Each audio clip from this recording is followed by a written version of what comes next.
settings, yeah, okay, now it should be live. Let me just make sure. And connecting. All right, it says it. We're good. Hey, how's it going, everyone? Welcome to the anime podcast for October 2021. How's everyone doing? Why don't everyone introduce yourselves? I'm, of course, Neo Tokyo Tempo. Baron. It's your boy, Striker Red. What's good? Neko here.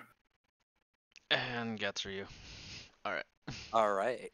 So, for this month, we covered Perfect Blue, a, what was it, mid-90s, late 90s, whatever. Late 90s. Come in 98. Psychological horror movie.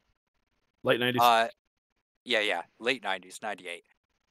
Perfect Blue is a psychological horror movie starring a woman named Mima who decides to leave a career as a Japanese idol singer to pursue acting. But it's found out that she has a creepy stalker after her, and as the film goes on, she slowly because of the psychological manipulation that this stalker is taking part in, she slowly starts to lose touch with reality. This is one of the most beloved and well respected horror movies in the anime scene. And I've been wanting to do this ever since we started the podcast. So, let's just jump right into it. Let's talk about the animation. Madhouse.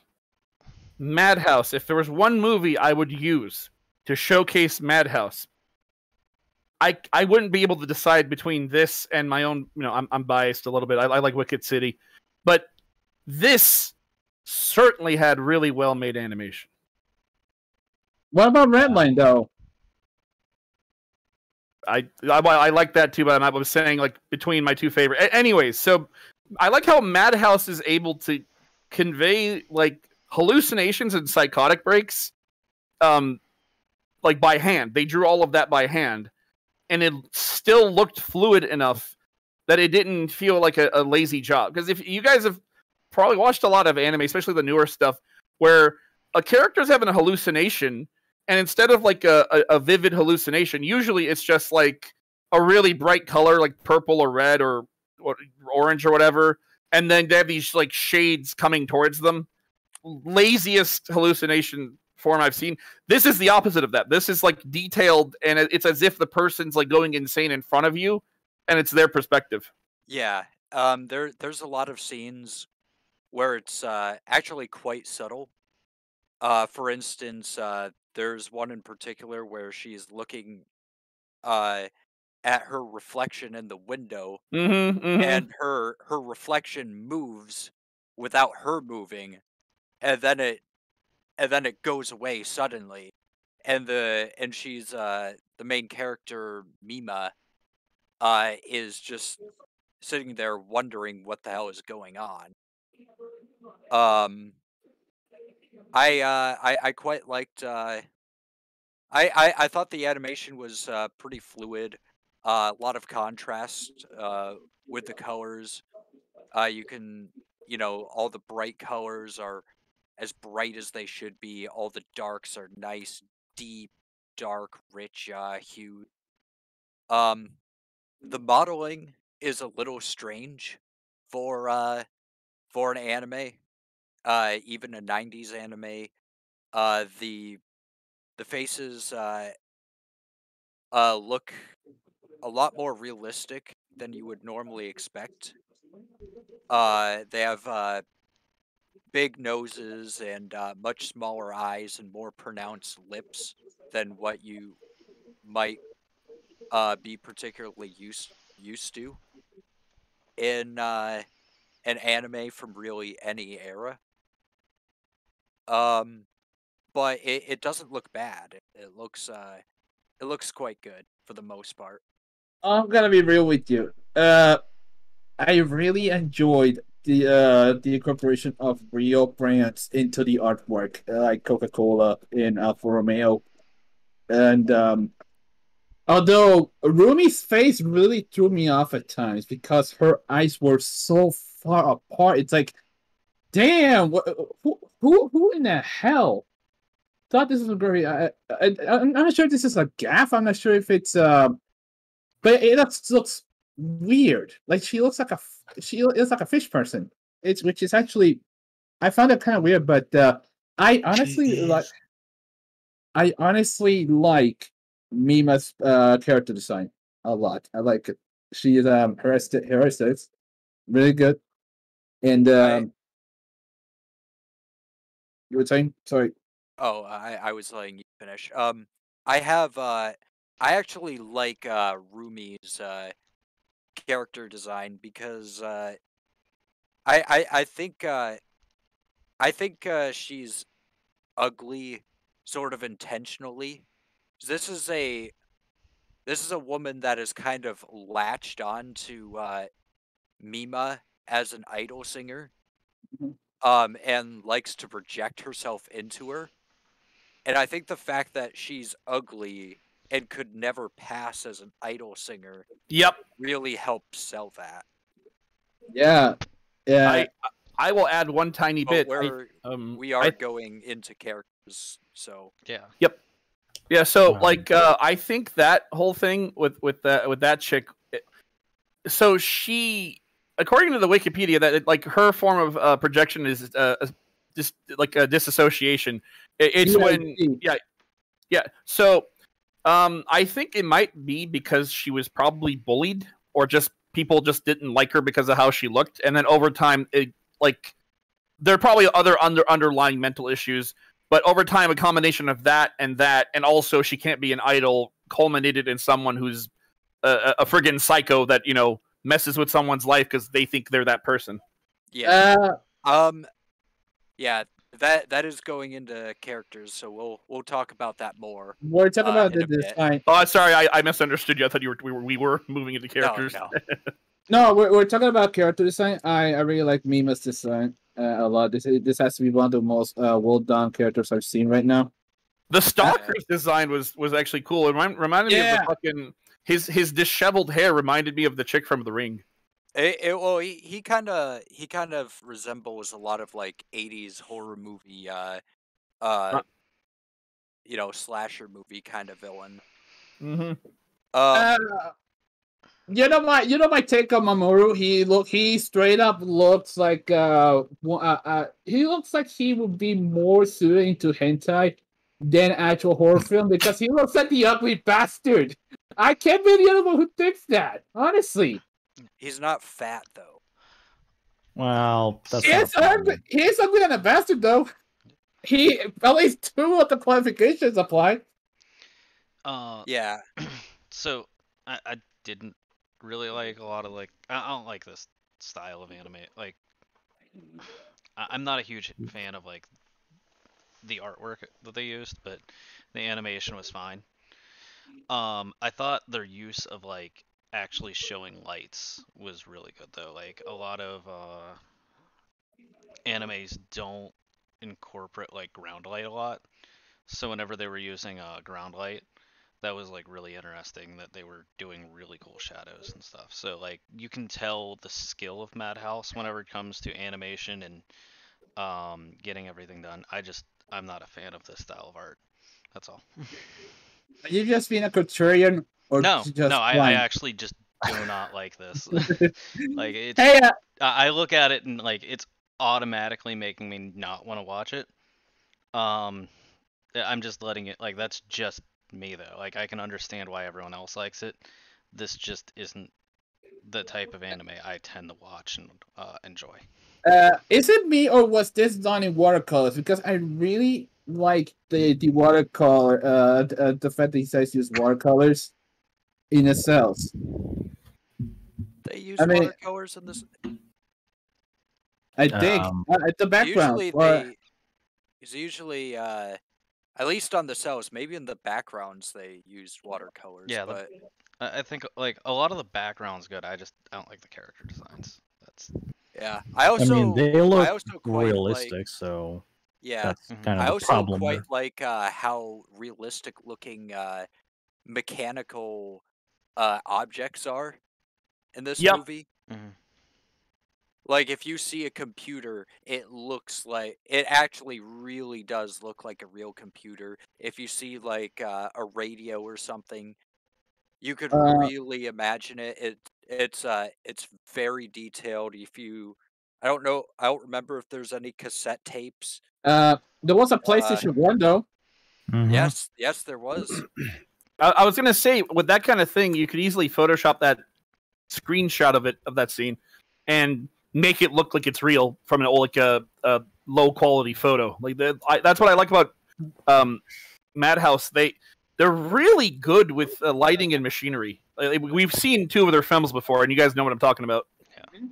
Yeah, and lighting is really important for anything horror because is horror is all about working with the negative space Mhm. of the frame.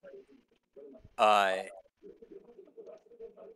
It's not as scary if the person's running across a wide courtyard where they just look like two people running with each other. yeah, yeah. I want to ask something. What do you guys think of the jumping animation from the pop idol Mima on those scenes when she starts jumping from pole to pole? I mean, That normal was sequence. So I mean, that was quite interesting. It was obviously an apparition, and she looked quite weightless. Um, I think it but was it was actually, done well. yeah. I honestly think it looked pretty fucking decent. In fact, it's not something you usually nail. I mean, at night animation, but I could see that sequence would be extremely difficult to work with, even more on cells. Yeah. All right. Do we have any final thoughts on animation?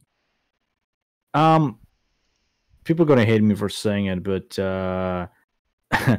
there is a moment where she looks at the window, the main character, and the camera goes sort of out of the window, zooms out, and shows you the essentially sleeping neighborhood.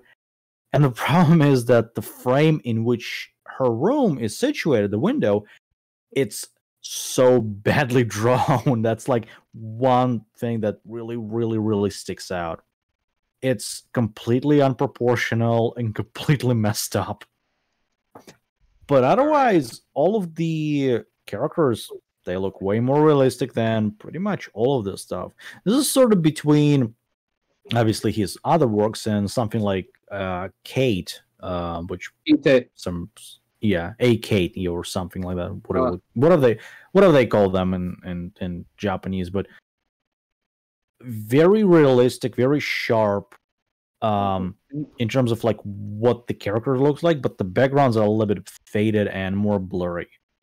And the tone is specifically throughout the whole film. It's not just one moment. So that's a nice touch from the visual All perspective. right. Let's move on to the sound design. For one thing, I mean, one of the most obvious things to point at in the sound design is the idol music in the soundtrack, which I thought for being idol music was quite good, and there were a lot of instances where it was used effectively. Um, for instance, one of the songs that was in uh, Mima's former idol group, or the group she was formerly a member of. Uh, there's a point where it's like playing at a car park, and you can like hear it echoing throughout the car park. And I think a guy looks for it and walks into an elevator and finds it playing on a cassette tape or on a boombox, and in the next scene he's dead. Oh, you mean the jukebox part? Yeah, Oh yeah. That fucking weirded me out And because it was very effective how they used this really upbeat and terminally happy uh yeah, terminally happy idol song in order to actually create suspense and a real fearful atmosphere. yeah, and then it intensifies at the minute the tension increases, which is a very nice touch for a horror scene. I'm not gonna lie when I say that the music is banging. I'm not gonna lie, the music is fucking banging. I haven't looked disagree. up who made the music. I'm just going to assume an actual idol group made the music. Not don't- really. Do idol groups even write their own songs? No. No. No, but they're usually, their studios are usually commissioned to do music for animes. In fact, at some point I'll bring this up later in another podcast. But there was a long lost anime that literally disappeared off the face of the earth, and the only way they were able to like track it and even confirm that it existed was because there was this really famous Japanese singer at the time who got commissioned to write to her studio made a song for her to sing for the show. Hey, Will. Yeah. You know what's cool? You know what's interesting? Mima's voice actress also played Tomoyo in Car Captors. Really? Yeah, dude. Junko Iwao. Junko Iwao. Yeah, she played Tomoyo in the Japanese dub of Car Captors. She played Tomoyo Daidoji, and Rika Matsumoto being she's more her most famous voice basically Satoshi or Ash Ketchum from Pokemon did a very nice job as Rumi. She really brought the tension to the table, and. Yeah. I just learned that Shinichi Chiromiki or the guy who played Takumi in Initial D had a voice for you. Like, damn, that was freaky. That was interesting. I missed that. But otherwise, I have no issues with the voice acting or the music. The sound effects, though. Can we touch on the sound effects for a bit? Because my lord, there was some crazy shit in there. Especially the screaming. Oh, go on. So I didn't like the music first and foremost. I mean, for a time period for like 1998, 1996, all of like late 90s, that's like typical pop garbage really that they have there in the music. But it is catchy somewhat, especially the season by M Voice, which is like the I believe it's the same girl that actually the same person who is playing the main character or voicing her. The other one is just like meh, but it's catchy late 90s pop Japanese music. Nothing special really. It's just boring, generic. Not spicy enough. At the end, it was okay. I'm not gonna lie. Oh yeah, no. The season by M Voice, yeah, that's a good one. But the Ai Nateshi by Mise and the other people there, not so much.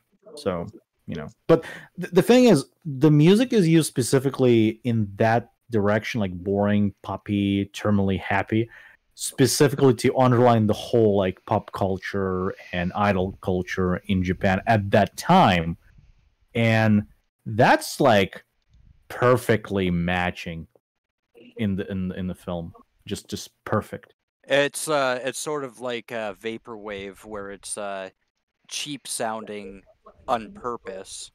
Yeah, that's the point.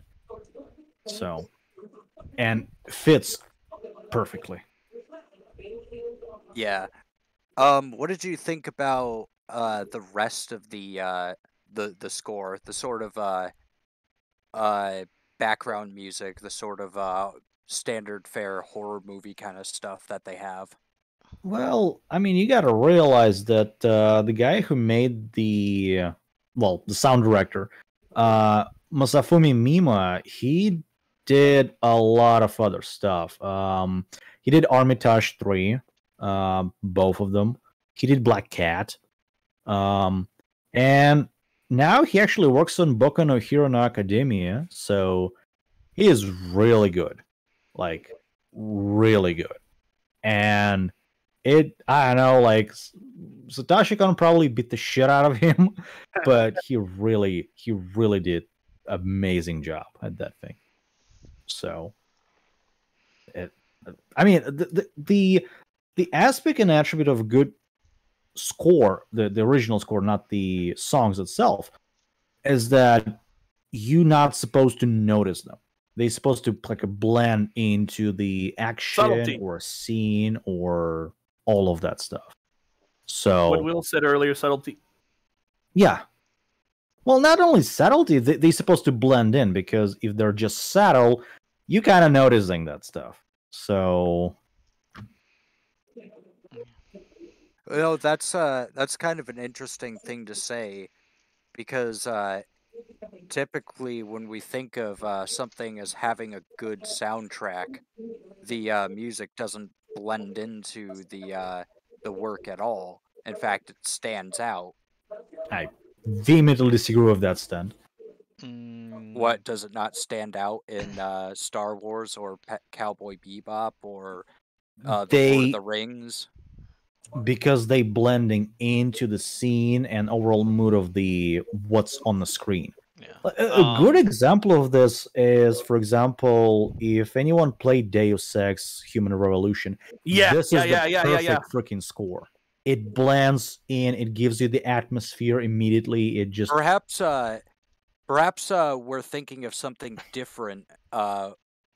Like where we have different meanings of the phrase blending in. Okay, Neko. Well, I it's think what supposed you're to saying, envelop Neko, you I think in what you're saying the- is it's atmospheric. You're saying it's really good Well, for the Yeah, because Not- when I hear the phrase blending in, I think of like elevator music, yeah. like well, a window fan or something that you can't even like perceive because it's so boring. no, it's the that's the other way around. The elevator music irritates you, and it Well, it no, takes elevator you out music. of- No, okay, no, Neko. What he's trying to say is elevator music, like it blends into the background, but score music, good score music, as you're putting it, helps build atmosphere. Yeah, but it Yeah, blends into the scene. It kind of envelops you in the Yeah, whatever. I was just confused. I was just scene confused by is. your usage of the phrase blending in. Envelop is perfect. I didn't think of what you were thinking. Yeah. Anyway, the I found I found the horror movie music kind of I mean it kind of reminded me of a lot of like Western horror movies, like from the 80s, just less cheesy. Friday 13 and all that, like. Yeah, stuff kind of like that. Yeah, I was gonna say I'm not a fan. Like, I didn't like a lot of the soundtrack too much. I think probably the best use of the soundtrack was whenever the killer was using it out of one of the stereos, and you heard it on like the different levels. Um, uh, and they used it a couple times during a couple of the kills. So I thought that was a good use of just like the music in general. It didn't really like the music, but I like the concepts. I hate idle music. So like whenever there was any My singing, God. like my brain shut off. I was like, oh look, more singing, and I was like trying to pay attention. I was like, oh yeah, there's gonna be storyline while they're singing. I'm just like, please just pay attention. Like it's just it was I understand that it's 90s idol music, so it's worse idol music than it is now. And then it's not an actual like I did look it up. It wasn't really like a real idol that was singing. It was like someone that they just hired sometimes to do some like some work in some shows, and then some work like it. So I didn't like the singer. I didn't like the music. It was just it was all bad to me. Like the idea of it was good, but it also seems like it's a budgeting issue. How are you gonna hire a top idol to be in a movie? So of at least that budget at the time. So I got it. It just kind of sucked. Yeah, it's late 90s Mhm. anime pop music basically. The normal I- background I, music outside of that was good, but just that was terrible. Like her singing was terrible. I found Oof. there Harsh. there was another part that I really liked that had to do with sound design. That was when Rumi's voice started coming out of what's his name, Memoru's mouth. Yeah. During that scene where I think it was when he was revealed to be the one like writing the website. hmm Yeah, I thought a lot of the sound design was good. I didn't like the music. That's just where I was. So like and that's also with the writing where like they were switching over like how both of them were reading it. Yeah, just all of that was really good. You can tell that the voice actors cared. The voice actors were really good. Um, I thought like the like whenever they were filming the one scene where and we'll get into that a little bit later, but the one like very climax scene of her acting career where everyone just like pauses and is like waiting around for it to happen, and it just like cuts and then it just Mhm. gets loud again. Like that's so realistic to what it's like to actually be on a set. Yeah. So Is that the one where guy says I'm so sorry? yes. I can confirm. Just so I can great. confirm, having been in a few bands as a teenager, like you go to listen to the person next to you to boom, and you can't hear them because of the guitar feedback, or Look, That was just like being on like sets for like plays and stuff where like you're just sitting around waiting to like redo a scene over and over again, and it'll just get like loud out of random just because like that's how big the scene is, and like the anticipation building up to like do that scene, but like how everyone's very calm right beforehand. So a lot of that was just Well- so realistic, and just to have like that like loud abruption from it, and like how like it was like calm and like it's like, oh, it's okay, and then it like wasn't, and then it like yeah. So like a lot of those scenes and sound effects and everything were like really good. So Yeah, Yeah. regard, I mean, Rega- it's very realistic in terms of how it portrays. yes. Well, unless you're Alec Baldwin, obviously. But it's the tone of the film is just so. We're gonna get into this later, but film got a lot of shit because of that. If you look at the original reviews from Japan, especially from the newspapers and magazines that actually were owned by people who also were owning the idol groups, oh god, they ravaged the whole film. They like, this is garbage, don't watch it. so this was have you guys ever had sensory overload? Yes. Mm, Yeah. yeah, Uh, on a few occasions. Let's be honest here. If someone's on the spectrum, let's say autistic or somebody Asperger's, you will notice that's seriously. It's kind of like that in real life. Oh yeah, It to the point it gives you anxiety. It's Yeah. It's actually it's fucking terrible. Yep. And Satoshi Kon basically captured it to the T of how he felt like to have a mentally seizure, and because my lord, The Yep. All right, so let's move on. All right. Let's. That's actually perfect. Ooh. Let's go to the characters. Let's of course talk about Mima first. Oof. She is the main lady.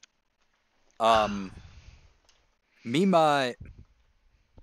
Let's see. Mima seems like for most of the film that she's kind of just along for the ride, especially like she has desires. She wants she has a goal of becoming a famous and well-respected actor. But uh for the most part, it feels like it feels like she's just kind of being tugged around by her producers or her agents and stuff like that. Not just that, but also the fact that her other two partners in the band ultimately don't really care much about her.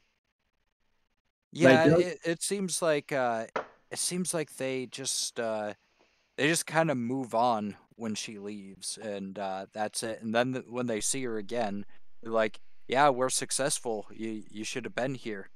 you were basically holding us back. Yeah, I mean, that's the music industry for you. It chews you out and spits you out until the next big thing shows up, and then you're pretty much a has been. Uh, and we all have that moment where we want to run around. We want to run from our past, but sometimes it catches up to us, and really it really fucks with us. I Yeah. think there's a really good point in that where like you're trying to see the balance and maybe it wasn't conveyed that well. Um but think about, oh, your agent is sitting here saying it's like, oh, you like, or like casting director from like something else is saying it's like, oh, you have a really good star here, we can use her for acting. And then um you're just put into a couple scenes trying to get your name out there for the entire group, and then the guy is sitting there saying it's like, hey, if you quit this group, I can get you a bigger part, you'll make more money, you'll be better known, you'll get more interviews. And think about like how hard that would be. It's you just quit your group, and then within like a week or two they come out with a new single that you were supposed to be on, and that hits the Mhm. number like the top 100 charts, and then you're like going, oh my god, did I make the wrong choice? So it's like that dread of like, I'm making all of the wrong choices even if she Yeah. was making the right choice. Yeah. And she's also quite naive. For instance, she's like there's a part where she's sent on a photo shoot with this guy, and it takes very little for him to get her to just strip completely naked for the shoot. Yeah. Basically, she got taken advantage of. Well, considering that the guy was also a how should I say this? Apparently, does a pornographer or some shit. Mhm. Yeah. Uh, well, Yeah, and there's like Well, the implication being that I mean, all of the like idols do that kind of stuff, and once you've done that, you can't really like expect you to be taken seriously, really. So Yeah. also consider this is the late 90s. Well, like yeah. culturally, like this today would be like Well, nothing, because like there's so many stars that have modeled in Playboy since then, and like are seen as still like on the top not of in their game. Japan. Yeah, but yeah. I So like mean, we're also, I'm trying to like make sure that the cultural divide is understood, that this is like a yeah. giant no. Like Mhm. no one should do it. Imagine If I forgot her name. What's the actress who played in Blade Runner the latest one? She played the hologram. Imagine she goes and does like hardcore stuff. That's this kind of shock in Japan. I mean, Yeah. if anyone does anything that is like even remotely close to like I don't know, like not even lingerie, but really, really revealing stuff. What we see here, because Yeah. I mean, look, it's an adult film. Well, adult. It's a mature film, not adult. Learn the difference, people. But they show like a lot of stuff. Like it's not for kids. It's not for teenagers. It's like it's a absolutely mature 18, maybe like 21 plus film. In terms of like complete shots of like, well, everything essentially. Neko, you mean Yamas? That one? Yeah, that's the forest especially. Let's get back to talking about Mima here. Anyway, yeah. There are quite a few other parts where it was just kind of easy to convince her of things she really shouldn't have like taken at face value, but she's quite naive.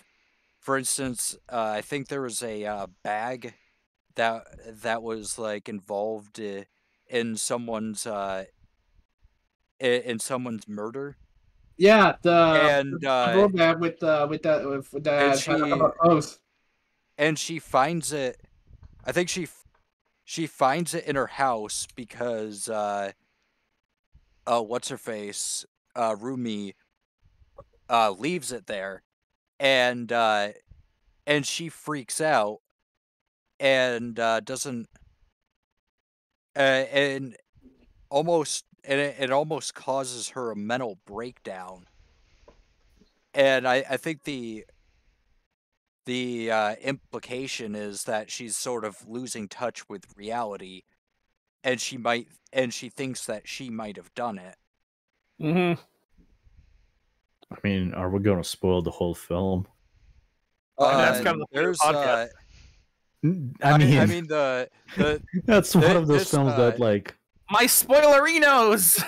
this film would be hard to spoil because it's kind of hard to like even explain what you just saw. I mean, I disagree. We gotta go on a story bit, but like, it's one of those films where it doesn't have a deep, well, it's not a complex story, shall we say, but the way that the story is presented is what makes it work. Yeah. It's Let's again, people always compare him to Hitchcock, and that's a good comparison because I mean that's really good comparison. let's move on to Rumi, because we talked about her a bit earlier. So we can sort of go into more detail now. Now Rumi has dreams and almost delusions of being an idol singer herself, and she probably got into the industry because of that. But the whale face. Yeah, the whale face. She's ugly, she's fat, and as a result, she's extremely jealous of people who are idol singers, especially of fucking Mima, especially of Mima. Mima, and when Mima quits, that kind of throws her off because idol singing is everything to her. So the thought of her quitting just drives her nuts. Like, why would you quit that? It goes beyond that, Will. The thing is, she tried her hand at being a pop music in the Japanese. How do I say this? Um, in regarding the idol industry back in the 1980s, and she couldn't handle it. So, she now projected her ambitions into Mima. Like she's vicariously living out her dream through her, and Yeah. when she starts quitting, basically, and then the events that follow, that's when shit goes fucking haywire. Yeah. That's As she starts losing touch with reality, her psychological torture of Mima also sends her into delusions as well. And once everything is revealed, uh it's quite it's quite ugly. Then I guess the final character that we should talk about, it's Mamoru or Mimania. Mamoru is um well, he kind of reminds me of like an 80s slasher movie villain.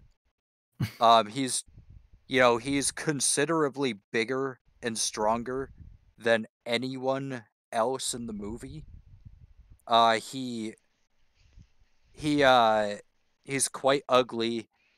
He talks little or not at all, and even when he's chasing Mima, he just walks after her. Well, that's that one point at the beginning where the hackers start throwing shit at her, and the guy just He got. just sets off. Yeah, he just Oh yeah. goes on them. You know. Gets his ass kicked. Yeah, unfortunately for him, but he's basically like a stalker figure here, so he's not that interesting. I'll be honest. I kind of I can't agree on that because whenever he showed up, I actually got interested because it felt more like a horror movie. Because as Will put it, he looked like a character out of a slasher flick, and I'm like, okay, is this a hallucination or is it real? Is it a hallucination or is it real? Oh, he's ugly. He's fucking ugly. That's all it is. Nice That's one nice of the sucker. that's one of the weird things is he never like interacts with Yep. Rumi, but Rumi seems to channel him at several points. There's like it's almost as if this guy, maybe he is just an apparition, and Rumi is the one doing everything the whole time. Oh, and then That's a good fucking take right there. I didn't even But consider that. but then again, I think they find his body uh near the end of the film, so maybe that's not true. You think Rumi killed them? No, I think Mima did. I mean they show it. Well, yeah. I couldn't tell because half the shit was hallucinations. Yeah. Let's move on to the plot then, because half of the plot is sort of told through hallucinations, like for the second half of the movie. the interesting fact is regarding the plot.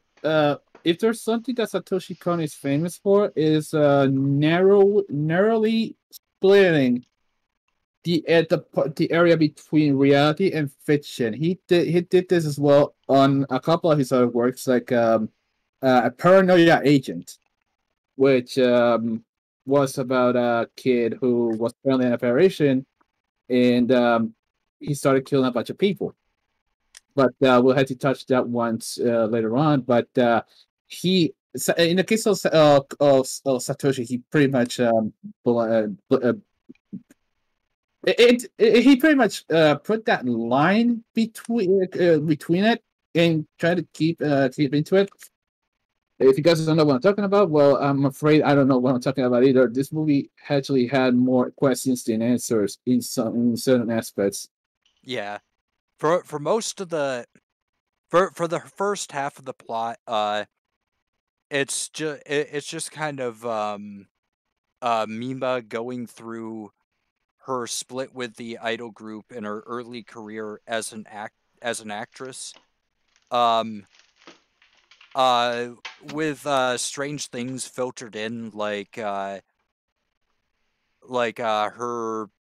getting fan mail and having it be like explosive, and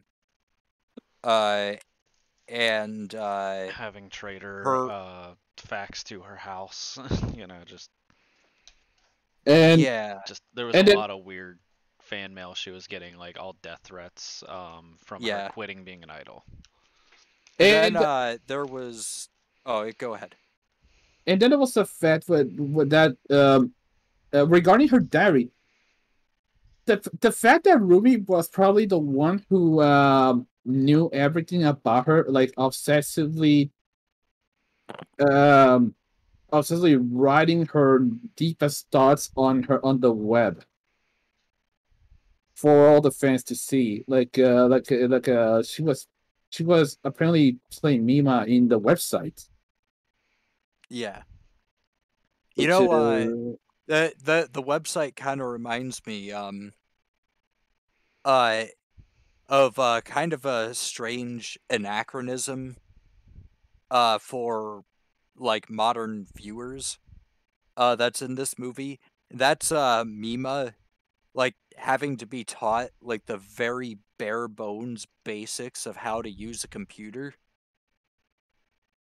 Well, this film is quite old, so Yeah, it's like it's just kind of funny because it's using an OS that is not unlike OSs I've used since I was a very small child. They taught us this in like grade school.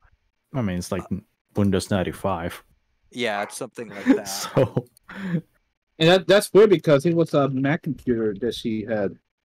really, I didn't notice. Yeah. It was a Mac. It was a Macintosh. Oh, well, I guess. Basically, a Macintosh with Windows OS. That's a hack Honestly, before it was even a hack. You know what I mean? Won't make any difference. It's still old. Yeah. But at that time, it was like, oh, it's a new computer. It was like, new tech. That shit legit made me nostalgic. For like the old internet, like the golden era.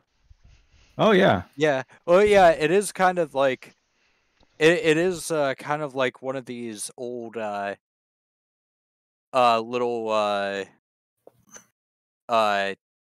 HTML script web 1.0 websites that all used to hyperlink together, which were quite a bit of fun to browse because you would just find weird stuff everywhere. And people would just make websites back then, so that was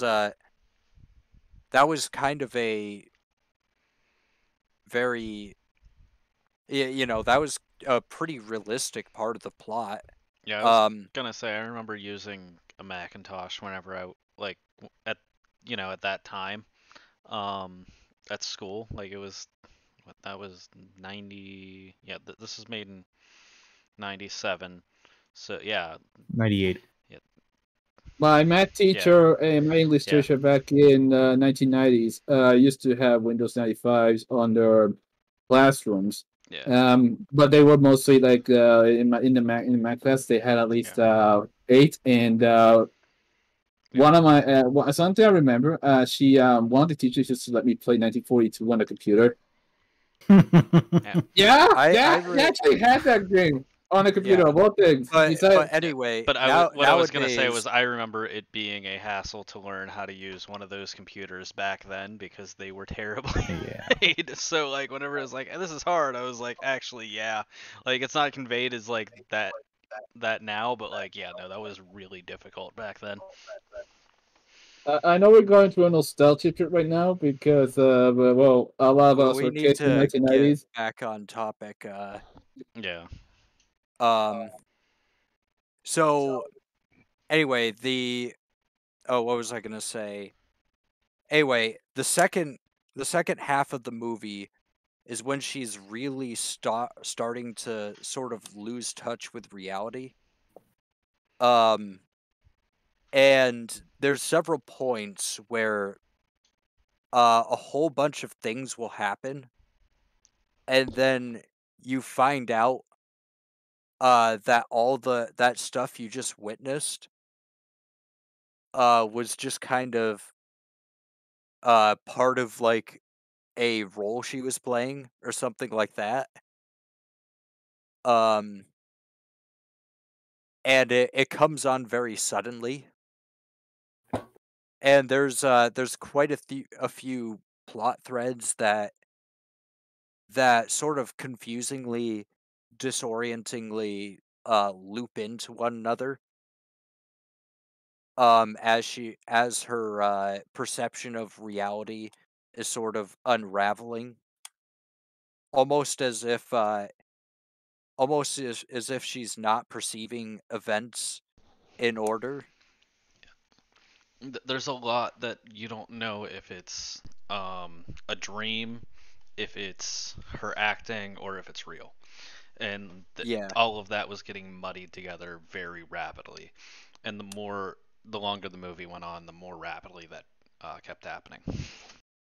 Yeah, and it comes to a head at the end when all of the illusions kind of shatter at once, and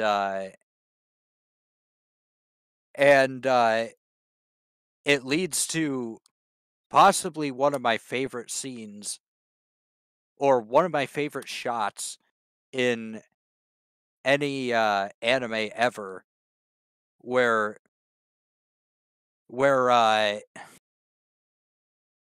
Rumi is wearing the Mima's idol suit, and and she's she's covered in blood, and just for a moment she looks like Mima, and she's looking at the camera with like the blood, with this sort of ambiguous smile and all this blood on her face, just for a silent 2 to 3 seconds, and that image has lived rent free in my head for probably 3 or 4 years whenever I first saw this movie. Rumi straight up be dressed as Mima, like fucking hell, man. Yeah. Often she often she even looks like Mima, because that's just how much these characters are losing touch with reality. Man, at this point she was basically obsessed with her. Like DID is one hell of a mental illness. Yeah, a lot of serial killer comics and movies have a shocker or twist where they're being chased by the killer who they thought was dead. Then when they finally manage to pin the killer and kill the killer, they take off the mask and they're like, what the hell?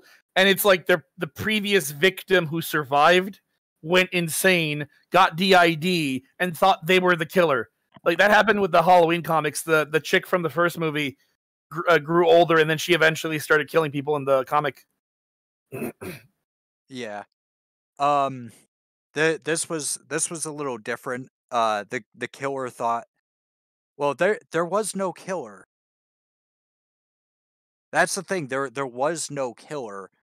Um, o- Only like one person died, but it was a side character, and it wasn't even the main killer, the main villain that kills her or kills him. It was Mamoru.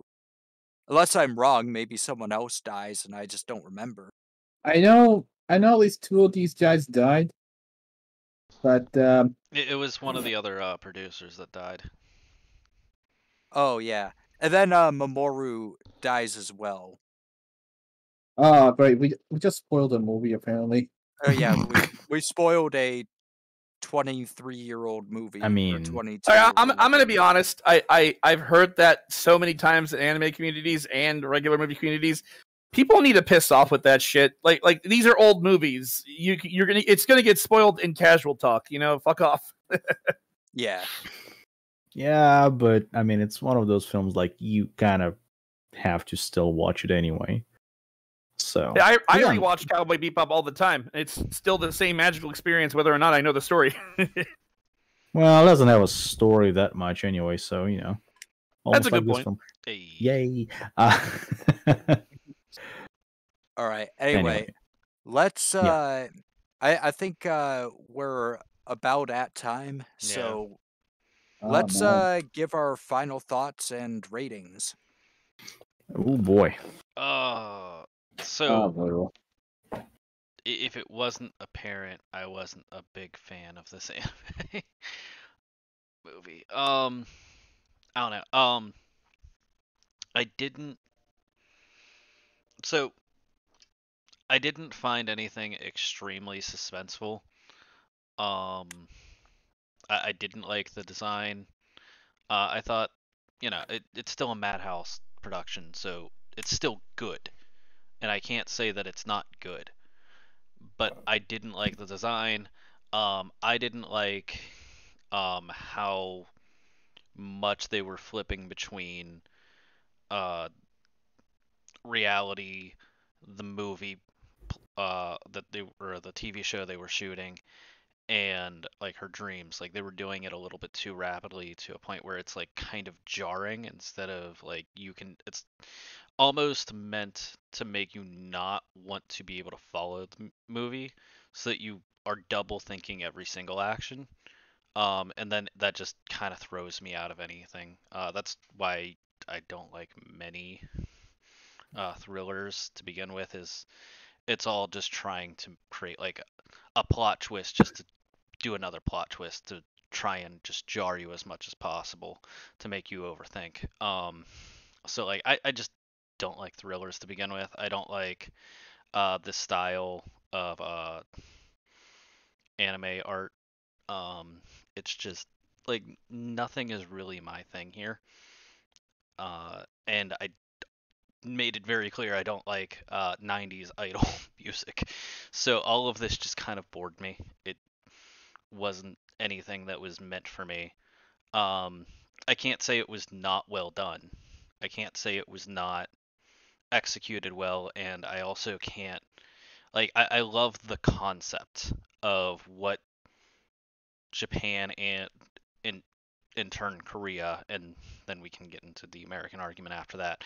But what we do to idols, what we do to actors, what we do to idols, what we do to celebrities in general, and how these people still have like massive mental breakdowns because of the industry, because they're pressured into things that they normally wouldn't have done.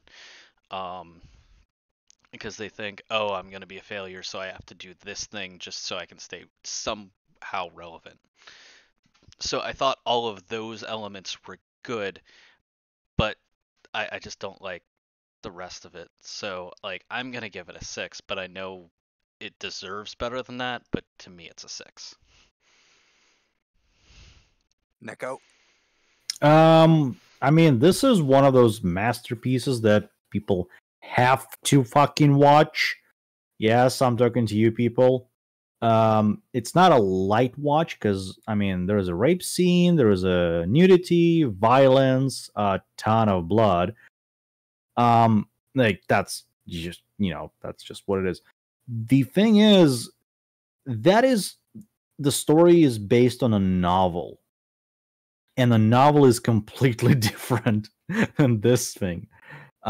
There's actually a live action adaptation of the same novel, which is closer to the novel itself, which also is directed by Satoshi Kon, but that film kind of sucks. He's unfortunately he could only direct anime as opposed to the live action. Different skill sets, I suppose. The main thing here is how do I put this? It's the film that, for a directorial debut of this guy, I mean, that's, I don't know, no one still have yet to beat this film in terms of suspense, thriller, and how you implement all the elements of the story and the visual design specifically, and the shots, how you take them. I don't think anyone would ever actually do anything even close to it.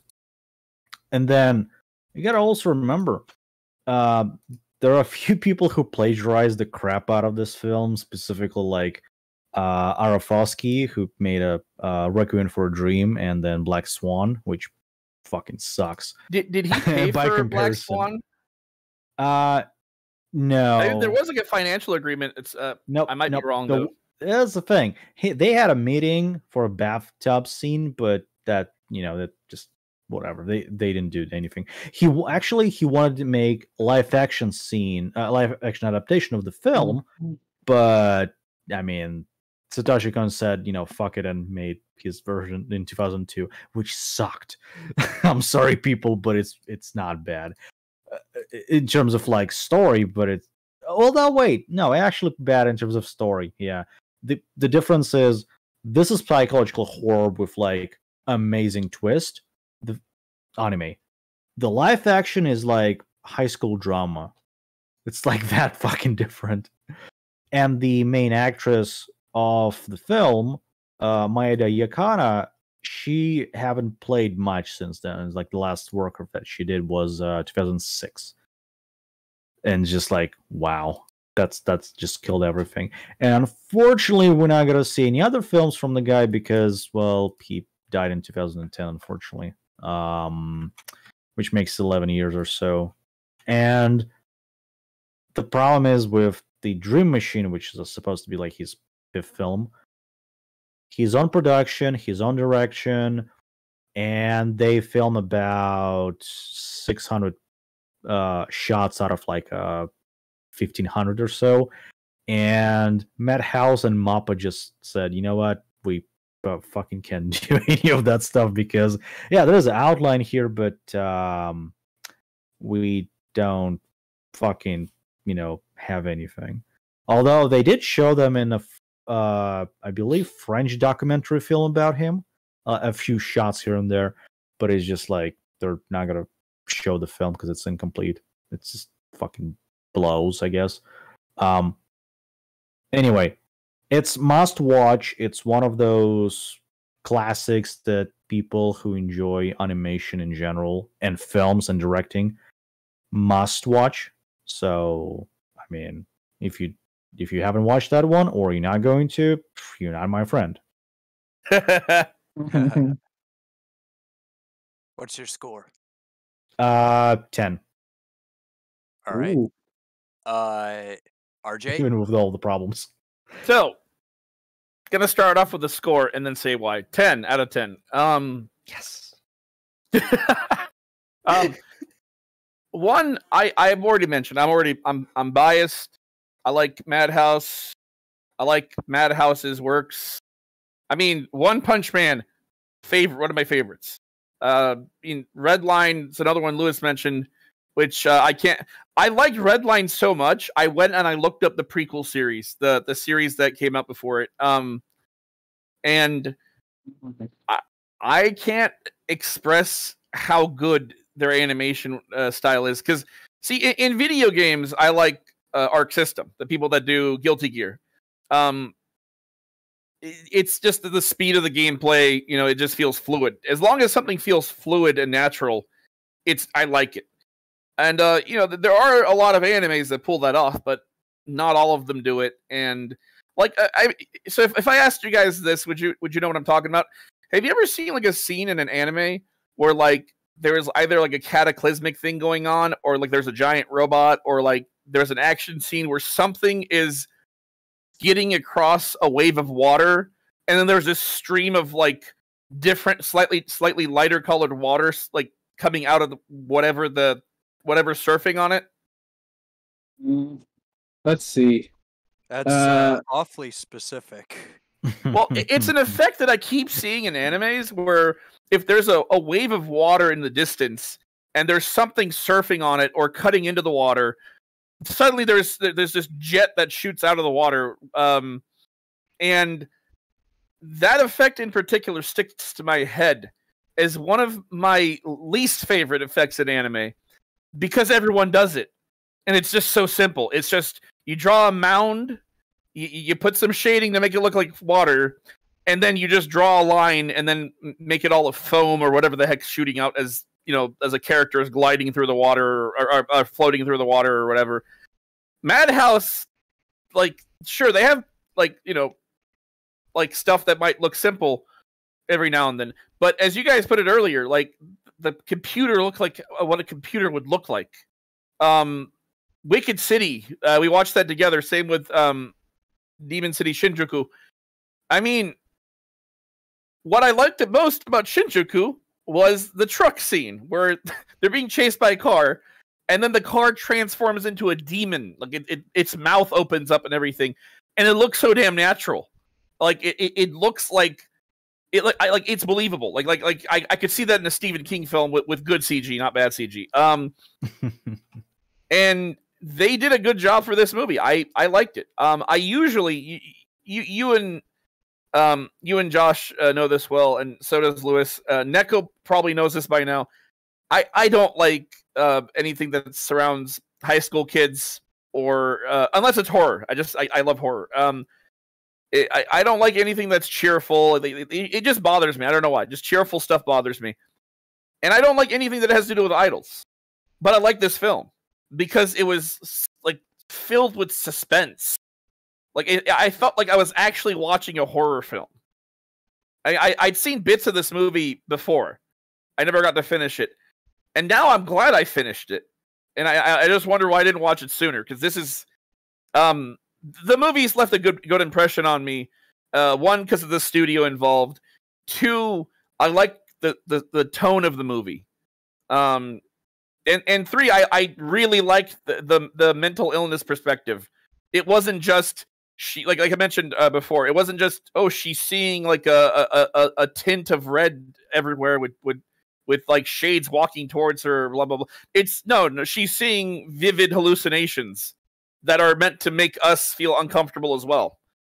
So, yeah. Anyways, that's why I give it a 10 out of 10. I can't think of anything else to say. Striker. You know, I need some brain room here. Will knows my Will's on my notes already, knows my stance on it when I was watching it last night, and I honestly had to agree with RJ. Why didn't I watch this sooner? Why didn't I watch this when it was back a couple like years ago?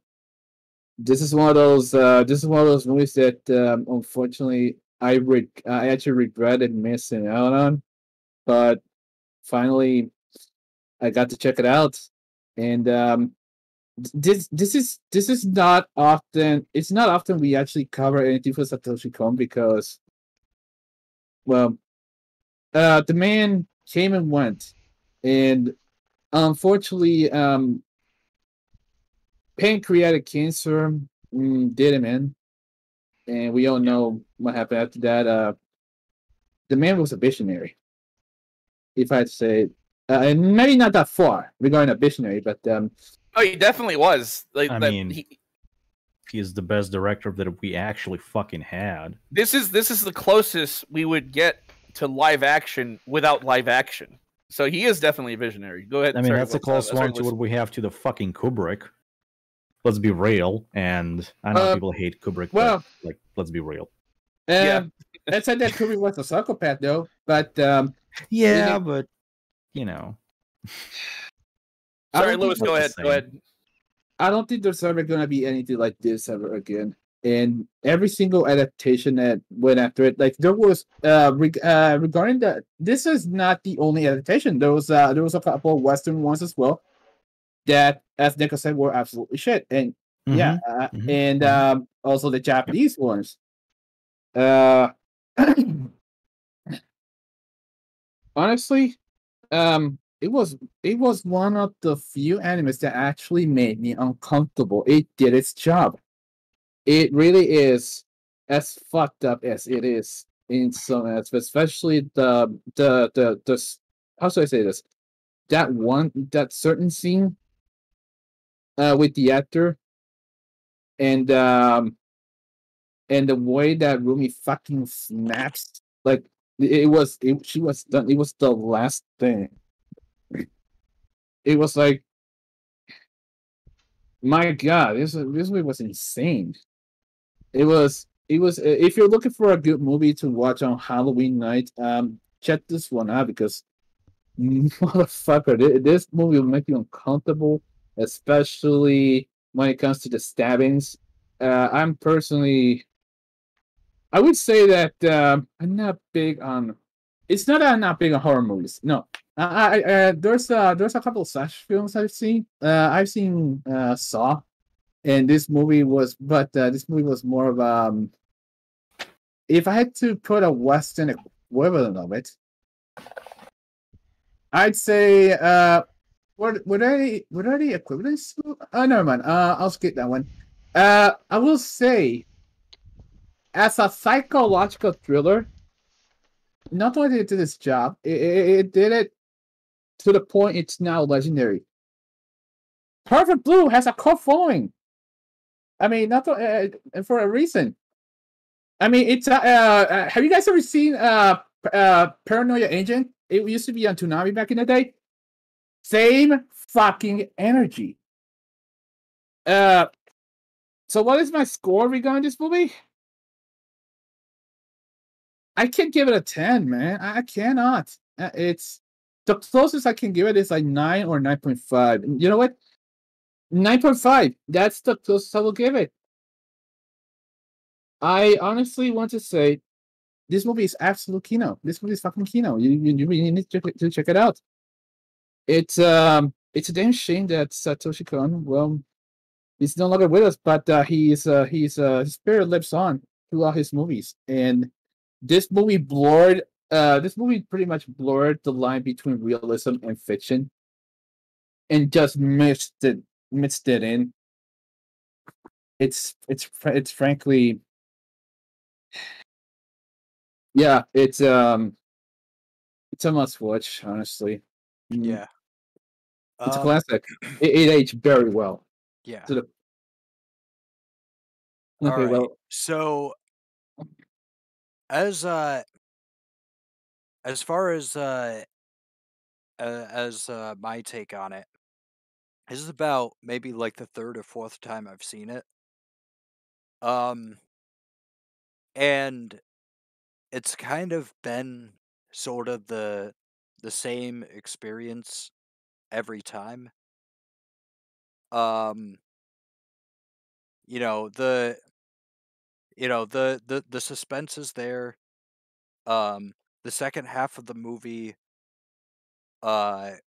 sort of washes over you like a drunken fever dream. Um and I quite like that kind of stuff. Um is I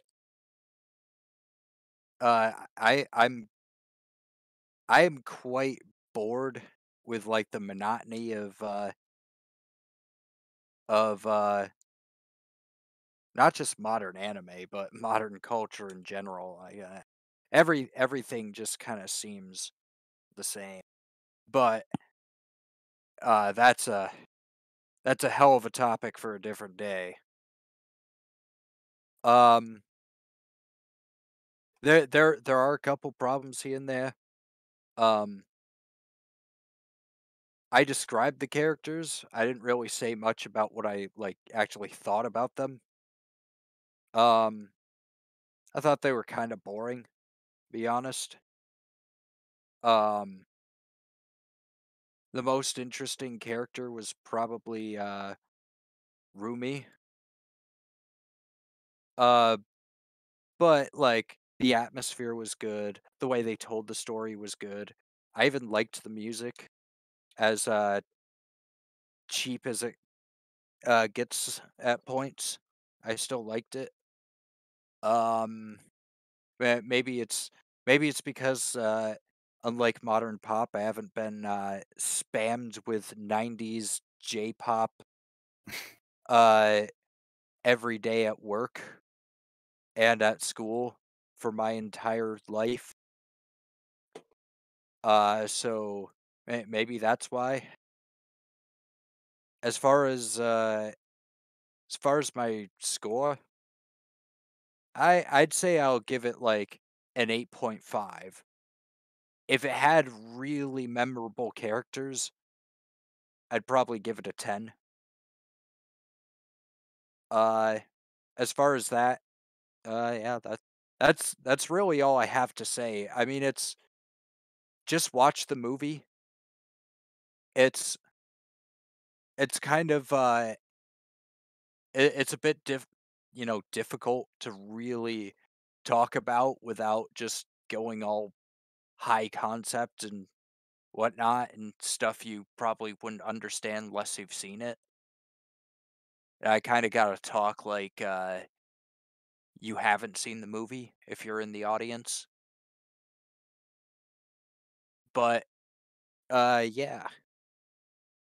What's our rating, Josh? 8.8 because I disliked it, but everyone else thought it was good. And that's kind of where I knew it was gonna be. Yeah.